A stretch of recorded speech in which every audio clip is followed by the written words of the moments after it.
Today we are going to deal with roundabouts. So we're looking at procedures when we approach a roundabout. That's very important. Every time we approach a junction, we know that there is a mirror signal maneuver, an end routine that we have to follow. But one of the most important things before we can start the end routine is to identify the junction that we are approaching. In other words, where is that junction and what is that junction?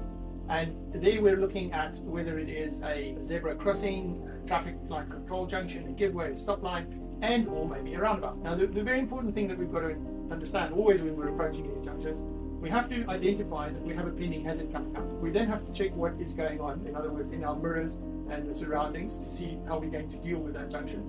Knowing what it is we're dealing with helps us to try to identify the hazards. Then we have to give the appropriate signal, which, as we previously said, consists of 3 signals that you have to decide on. And then we have to maneuver, adjust our speed, decide whether we have to stop or we don't have to stop. Now, obviously, when you're approaching roundabouts, identifying what roundabout you have to deal with is extremely important. Okay, so we have to know what type of roundabout we're approaching. Now, I've divided roundabouts into 3 types. I've identified them as 3 types generally.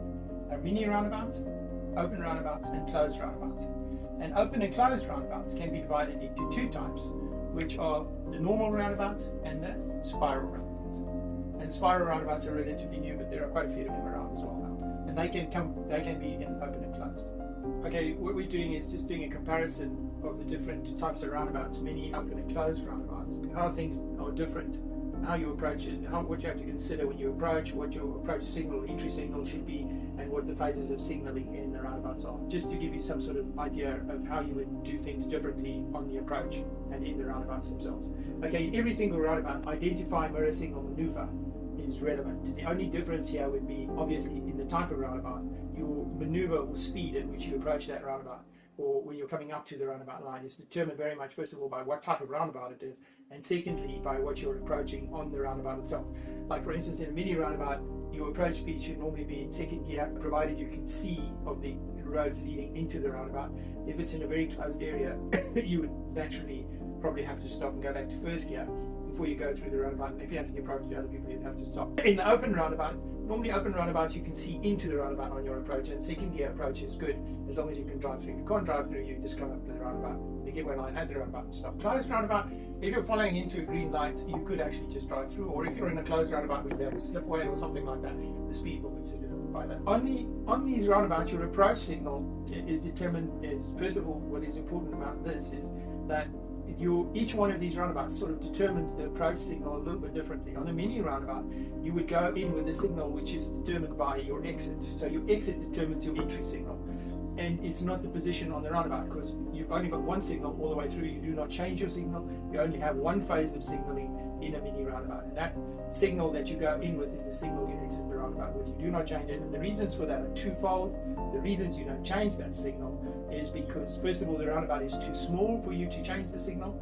And secondly, you can see normally, in 99.9% of the cases, you can see the exit you are going to, and people can see the entry point at which you came in on, so they can determine by your entry signal which exit you are going to. On the open roundabout, you aren't necessarily visible. Your signaling here is determined by your exit, but it's also the position you take on the roundabout getting to your exit. So if you're going to be on the outside lane, which will be any exit up to 12 o'clock, you'll be going in with no signal and then changing to a left signal at the exit prior to your exit. Any exits beyond 12 o'clock, you would be going in with a right signal and then changing to a left signal.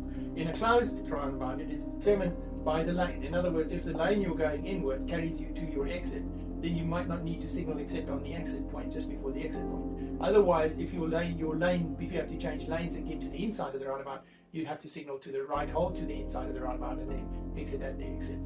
So you have 3 phases of signaling there. This is an entry signal, it is a negotiating signal in the roundabout, and then an exit signal. You have to consider 3 phases of signaling. And obviously in all of these, your exit signal is actually always left, and then your entry signal could be a left signal, which means you're going to the first exit, which is the same for all of the roundabouts. If you're going to the first exit, it's always the prime rule on roundabouts is first exit is left in the roundabout and left out of the roundabout. So you just carry your left signal all the way through. If you're going to the second exit or third exit,